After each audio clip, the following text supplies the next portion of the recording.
사실 내일 그 확대 간부회가 열리게 돼 있습니다.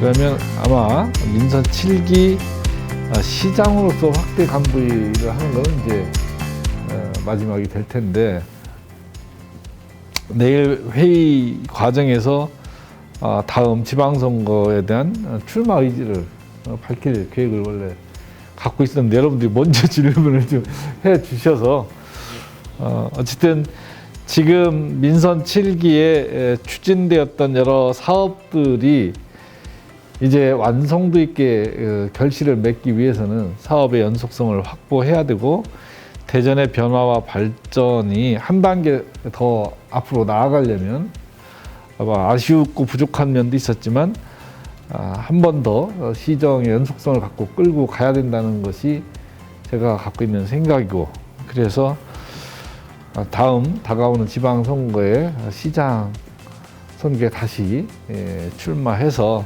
시민들의 재신임을 받는 그런 계기로 만들도록 할 계획입니다. 출마 시점과 관련돼서 놓고 보면 지금 여러 좀 해야 될 일들이 좀 많이 모여 있어서 딱 규정하기는 어렵지만, 후보 등록 전에 뭐 출마하는 건 어떻게 보면 당연한 도리이고, 그래서 지금 생각으로서는 4월 한 20일 전후 정도에는 구체적으로 후보 등록을 해야 되지 않겠나 이렇게 좀 보고 있습니다만, 다만 그 당의 정치 일정상 후보자 등록이나 뭐 경선 여부의 문제, 여러 가지 일정들이 앞으로 놓여질 텐데, 그 부분이 좀 어느 정도 가시화되는 시점에 맞춰서 정확하게 날짜는 그때 좀 결정을 할 것으로 보고, 하여튼 20일 전후 앞뒤가 되지 않을까 이렇게 좀 보고 있습니다.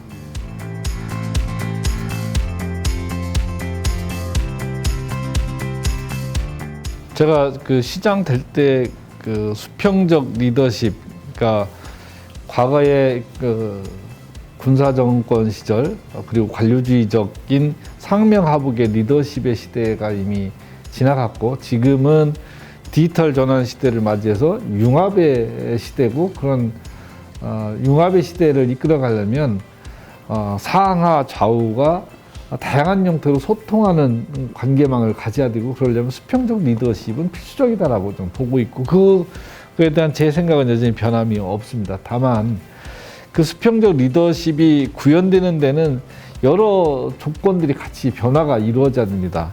조직 내의 의사결정 구조도 그러니까 위에서 일방적으로 결정하고 밑에가 따르는 구조가 아니라 사안에 대해서 충분한 논의 과정을 통해서 결정하는 이런 토론 문화라든지 이런 것들이 성숙돼야 될 그런 조건들이 필요하고, 우리 조직사회도 집단지성에 의한 결정들이 일상화되는, 그리고 그것 속에서 시민들의 참여가 어느 정도 보장이 돼야 이 수평적 리더십이 그 효과를 발휘하고 또 사회적으로 인정되는 부분이 있는데, 아직은 좀 그런 면에서 저도 좀 부족한 부분이 있고, 우리 사회도 좀 더 시간이 필요하다는 걸 인정합니다.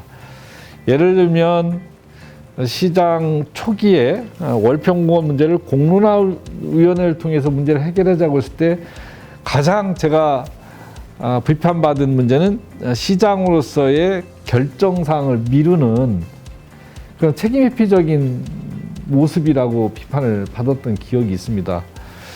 그러나 시간이 좀 흐르고 지역사회 갈등 요인은 있었지만, 공론화위원회를 통해서 시민 다수가 또 이해 당사에 참여해서 토론하고, 그 과정에서 결정된 것을 시민들이 수용했던 그 과정은 이후에 그 문제와 관련돼서 시민 갈등들이 재현되지 않는 그런 좋은 결과로 이어졌던 경험을 우리는 갖고 있습니다.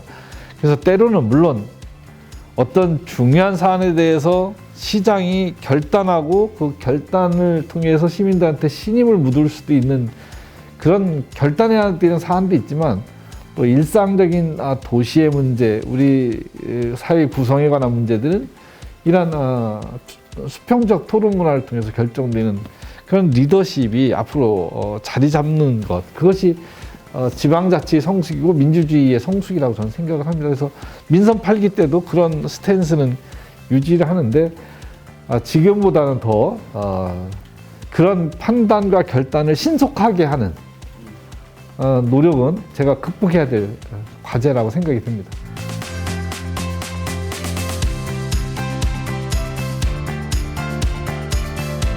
이 문제는 제가 정치적으로 이 사안을 이용하는 것은 우리가 수용할 수 없다라고 내가 분명히 얘기를 했는데, 일반 시민분들께서 이 프로세스에 대해서 그런 정보가 좀 부족했다라고 지적한다면 그건 이해가 되는 부분이 있어요. 왜냐하면 하나의 정책을 시작 단계에서 완성되는 단계까지 시민들이 다 일일이 점검하면서 알고 지나가지도 않고, 또 언론도 그거를 너무 매 시기별로 세세하게 보도하는 것은 현실적으로 쉬운 문제가 아니기 때문에 이해가 그러면 시민들이 좀 그 과정에 대한 프로세스에 대한 이해가 좀 덜 돼 있다 하면 그건 이해가 되는데, 정치권이나 행정당국이 그걸 몰랐다는 건 말이 안 되는 얘기다. 이미 4년 전에 그 종합운동장에다 베이스드 드림파크를 다시 짓겠다는 것을 분명히 선언을 한 거고, 그러고 나서 이 종합운동장의 기능은 서남부 스포츠타운으로 이전한다 라는 거였습니다. 그래서 2027년도까지 서남부 스포츠타운을 완성하고 거기에 유니버시아드 대회도 유치하는 걸로 지금 계획이 차곡차곡 진행도 있고 정부 허가를 받아서 가고 있고, 다만 이 베이스볼 드림파크를 신축하는 과정에서 그 안에 있는 육상이라든지 이런 관련 경기 선수나 동호인들의 활동이 중단되지 않게 하기 위해서 충남대하고 대전대에다가 연관된 시설들을 우리가 지원해서 각종 행사나 이런 것들이 가능하도록, 대회도 가능할 수 있도록 해놨고, 물론 국제공인대회 규격은 아니지만 국내 경기는 할 수 있고, 또 전문 선수들이 그곳에서 운동을 할 수 있도록 하는 시스템은 이미 다 구축이 됐고, 또 대전대는 진행 중이고 하기 때문에 그런 피해 문제는 해소가 된 겁니다. 두 번째로, 베이스볼 드림파크를 중구에다 제자리 건축하는 거로 결론을 낸 가장 큰 이유 중에 하나는 원도심 경제를 어떻게 하면 활성화시킬 건가의 문제로 이 야구장 문제도 같이 논의가 됐던 거고, 그래서 그동안 원도심이 슬럼화를 그동안 경험해야 됐던 중구 지역에 이걸 재건축함으로써 지역 경제 활성화에 기여하자는 차원에서 진행이 된 것이지, 단순 기능으로만 따지면 공안지 같은 데다 해서 새로 하는 것이 가장 빠르게 할 수 있는 방법 중에 하나였죠.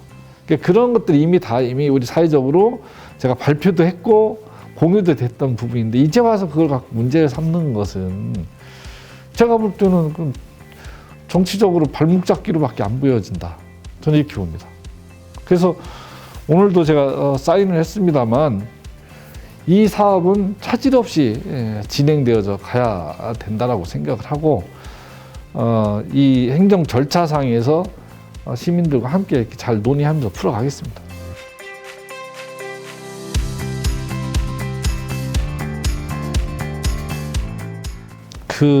민선 7기 대전시정과 관련돼서 홍보가 많이 부족하다라는 지적에 대해서 충분히 공감하고, 그 부분에서 저도 좀 더 적극적으로 홍보하고 시민들에게 알리지 못한 것에 대해서 시장으로서 좀 아쉽기도 하고 또 책임감도 느끼고 하는 부분입니다.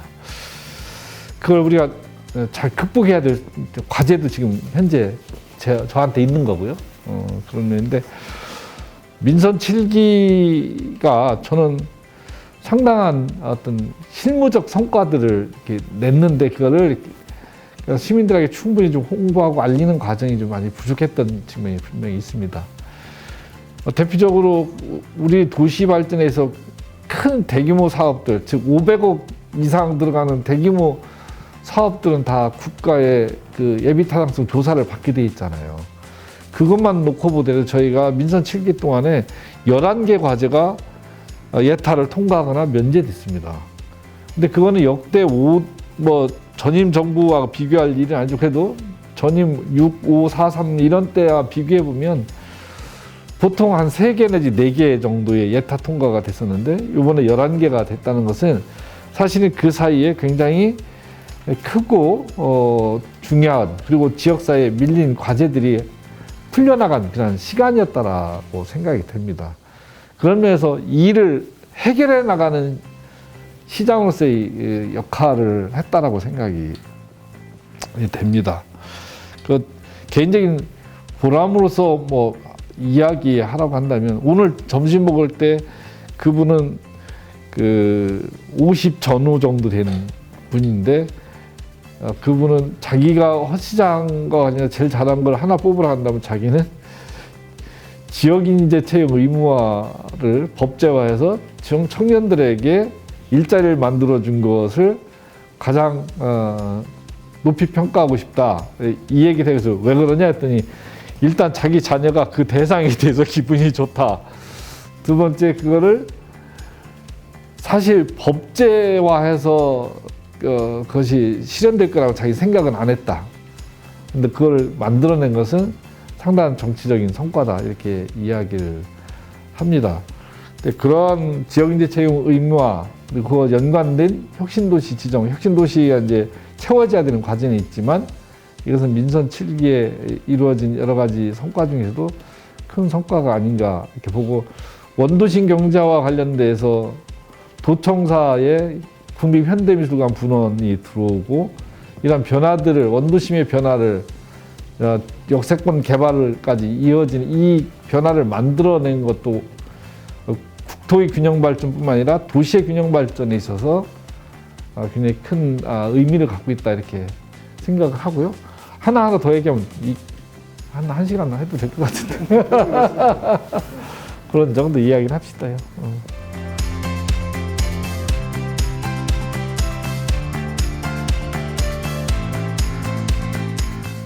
비대위에 대한 평가, 당에서 패배했다는 책임을 송영길 대표가 지는 것으로 그 상징을 어느 정도 담았고, 다만 이 대선의 패배에 관해서 민주당의 어떤 패배에 관해서는 정말 더 철저한 자기 반성의 시간, 그리고 그걸 통해서 당이 혁신하고자 하는 구체적인 어떤 의지와 몸부림, 노력을 국민들이 좀 납득할 수 있는 수준까지 강력하게 추진해야 된다.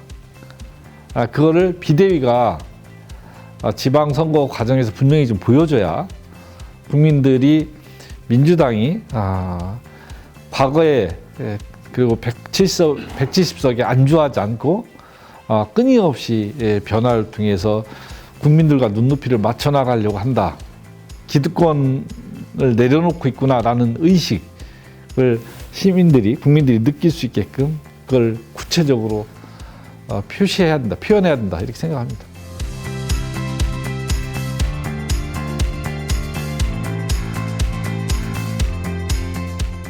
제가 시장을 4년간 해보고 중앙부처 그리고 여의도하고 협력하면서 해보니까 집권당이면 접촉 루트를 확보하는 데는 상대적으로 용이한 건 맞습니다.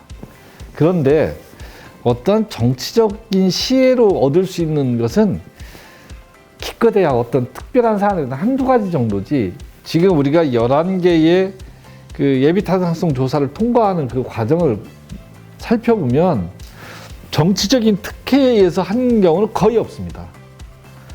얼마만큼 잘 준비하고 중앙부처와 그걸 예산을 결정하는 국회를 설득할 자기 논리와 명분을 갖고 있느냐, 그리고 얼마나 시장이 열심히 뛰고 공직자들이 그거를 서포트를 잘 해주냐, 이거에 의해서 대부분 결정되고, 민선 7기 코로나 때문에 그렇게 어려웠지만 우리 공직자들이 사안사안별 준비를 잘 하고 그 준비된 내용이 중앙부처를 설득하고 국회를 설득하는데 매우 주요했습니다. 그거에 의해서 우리가 사업의 성과를 쭉 끌고 온 것이지 무슨 시장의 개인적인 정치력으로 집권당이어서 이 문제들을 해결하는 것이 아니다. 앞으로 윤석열 정부도 결국은 얼마나 정책적으로 잘 준비하고 또 정치권과 집행부와 시장이 같이 손발을 맞춰가냐에 의해서 결정되기 때문에 그거는 큰 무리 없이 끌고 갈 수 있다라는 자신감이 저한테 있고요.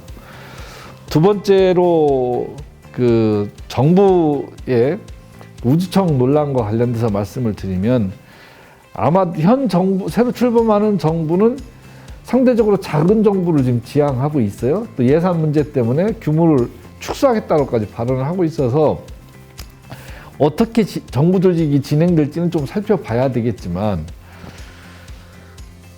기본적으로 그 현 새로 출범하는 정부가 방사청은 대전으로 오고 우주청은 뭐 경남으로 가겠다 이런 전략입니다. 전략이라고 발표 공약이었어요. 근데 우주청은 기존에 있는 조직입니다. 그래서 방사청은 기존에 있는 조직이기 때문에 그 조직이 오느냐 마느냐만 결정하면 되는 겁니다. 근데 우주청은 우주청을 설립할 정도의 이것이 사업 규모나 또 미래적인 전략상 필요하다고 판단되는지 여부부터 지금 인수위에서 논의를 하고 있어요. 제가 보니까. 그래서 그거에 대해서 깊이는 아니지만 지난번에 인수위원장님이나 그리고 김병준 뭐 균형발전위원장하고 만나서 이야기를 해봐도 이거에 대해서 명쾌하게 한다 안 한다라고 정리돼 있지 않은 느낌을 제가 받았습니다. 그래서 분명한 것은 우주청이라는 것이 행정 업무의 특성 그리고 연관성으로 놓고 볼 때 대전이라는 입지 여건과 거기에 깔린 여러 관계 인프라들을 놓고 보면 대전일 수밖에 없다는 거에 대해서 부정할 수 없을 겁니다. 다만 정치적으로 이것을 행정기관을 경남으로 보내고 이러는 문제는 달리 봐야 된다. 그러면 해수부는 저기 부산으로 가고 뭐는 산림청은 강원도로 가고 이래야 되는 문제잖아요. 그런 문제가 아니다. 거긴 산업에 관한 문제이지. 행정기능과 관련되고 그걸 핵심 기술을 관리하는 것은 지금 여기에 있는 그 행정기관들 부와 청이 있는 세종과 대전 그리고 관련된 기업, 기관 한국우주연구원, 뭐 ADD 뭐 이런 관련들은 다 대전에 모였기 때문에 당연히 대전으로 와야 된다는 거를 제가 안철수 인수위원장님한테도 직접 설명을 드렸고 그 부분에서 좀 논의해 보겠다 이런 답변을 하셨어요. 그래서 앞으로 그러니까 정부에서 우주청을 설립하게 하는 것과 그것을 대전을 유치하는 것을 계속적으로 설득해야 될 과제이다. 그러나 이제 정부가 그 정부주의법상 이거를 진짜 신설할지 여부는 아직 불투명해 보인다.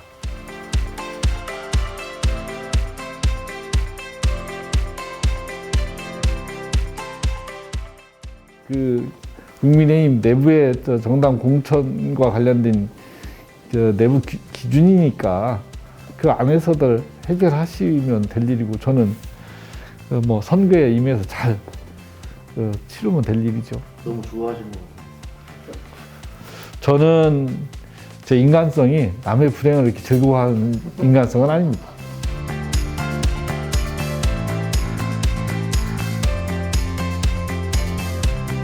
그래서 정치인은 첫째는 사명감 갖고 도전하는 거고요.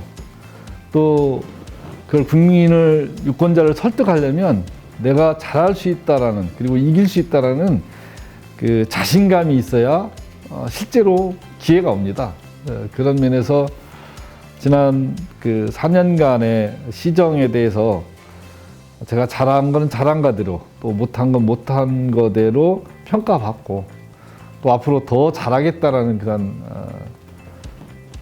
내용으로 시민들을 설득하고 이걸 통해서 좀 하면 다음 지방 선거는 여러 가지 대선에 패한 여러 가지 어려운 조건이지만 다시 시민들이 저에게 시정을 연속해서 완성도 있게 잘 이끌으라고 기회를 주시지 않을까 또 이렇게 받도록 이렇게 하도록 또 노력해야죠.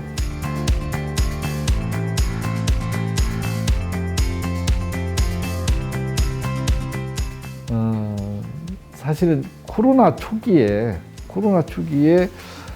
다른 어느 지역보다도 남대로 대응 준비를 열심히 해왔는데 새로운 경험을 하다 보니까 그때그때 그 판단하는 것이 어떤 혼란스러웠어요. 저 스스로도 이게 맞는가? 이렇게 해서 결과가 좋을까? 이런 대응하는 어떤 시점과 방식에 대한 것들이 한 6개월 넘게 계속 고민과 갈등의 시간이었고, 또 그때는 한 명만 나타나도 막 난리가 나던 시절이고, 그러면 댓글이 막 수백 개 달리고 이러면 집에 가서 그것 때문에 잠을 못 이루고 이런 시간들, 제일 그래도 누가 뭐래도 어려움이었고, 또 그 과정 순간순간에 많이 아쉽기도 했고 그랬던 부분들이 코로나 초기 대응 상황이 아닌가라는 생각이 듭니다. 지난 시간 동안 저도 시장으로서 좀 더 언론하고 긴밀히 소통하고 대화하고 막 이러면서 좀 했어야 하는데, 그런 부분이 좀 스킬이 좀 부족하고 좀 그런 지점도 있고 해서 좀 기자분들한테 죄송스러운 마음도 있고, 제가 더 잘할게요. 다음에 또 더 언론과 많은 대화를 통해서 시민과의 대화라고 생각하고 그걸 적극적으로 좀 잘 해나가도록 하겠습니다.